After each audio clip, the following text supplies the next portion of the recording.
اصل عذاب تو آخرت کا ہی ہے نا، اصل زندگی آخرت کی ابدی زندگی ہے۔ یہاں تو کیا ہے، قوم نوح ڈوب گئی، ختم ہو گئی، 2-4 ڈبکیاں دی ہوں گی ہر آدمی نے، جان نکل گئی، عذاب کیا آیا؟ اصل عذاب تو وہاں ہے جو آخرت کا ہوگا۔ دنیا میں عذاب آتا ہے مسلمانوں پر، مسلمان ہو کر تم اگر اسلام پر عمل نہیں کرتے، دعویٰ تمہارا اسلام کا ہو اور عمل تمہارا کافرانہ ہو، نام لو تم محمد کا صلی اللہ علیہ وسلم اور اتباع کرو تم محمد کے دشمنوں کا، دعویٰ کرو اللہ اور اس کے رسول کی وفاداری کا اور تمہاری دوستیاں ہوں اللہ اور اس کے رسول کے دشمنوں سے، تم کہو اللہ اور اس کے رسول کے احکام کو ہم مانتے ہیں اور سودی کاروبار کر کے اللہ اور اس کے رسول کے خلاف اعلان جنگ کیے رکھو۔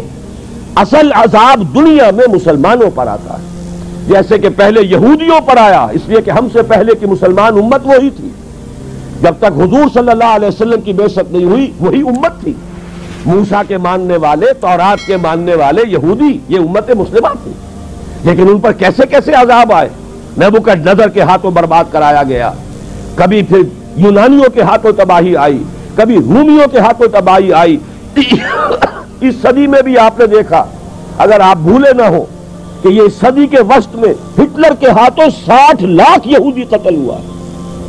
یہ کون ہے؟ اللہ کو بھی مانتے ہیں، حضرت موسیٰ کو بھی مانتے ہیں، تورات کو بھی مانتے ہیں، وہ تو مدعی ہیں اللہ اور اس کے رسول کے ماننے والے، لیکن یہ کہ ان پر جو عذاب آئے وہ آپ کے سامنے ہے۔ اسی طرح کا عذاب ہم پر آ رہا ہے کہ تم نام لیتے ہو ہمارا اور عمل تمہارے خلاف ہے۔ لما تقولون ما لا تفعلون کبر مقتا عند اللہ ان تقولوا ما لا تفعلون، کیوں کہتے ہو جو کرتے نہیں ہو؟ اللہ کے غضب کو اور اللہ کے غیظ کو اور غصے کو بھڑکانے والی ہے یہ بات کہ تم کہو جو کرتے نہیں۔ یہ ہے اصل سبب، اصل مجرم ہم ہیں، ہم دوہرے مجرم ہیں۔ ان کا جرم ایک ہے، انہوں نے انکار کر دیا، چھٹی ہوئی۔ ہم ہیں کہ جو ہر روز کہتے ہیں ایاک نعبد و ایاک نستعین، اور پھر اس دن میں 50 مرتبہ اللہ کا حکم توڑ رہے ہیں۔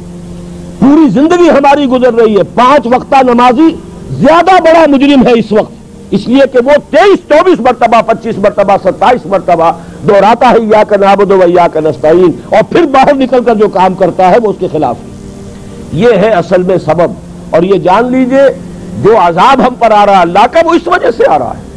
ہمارا کام تو یہ تھا کہ ہم دین کے علم بردار ہیں، دین کا ایک نظام دنیا کے سامنے پیش کریں۔ ابھی بڑا اچھا لفظ استعمال کیا ہے توکل صاحب نے، ماڈل دو نا، ایک انفرادی ماڈل ہوتا ہے۔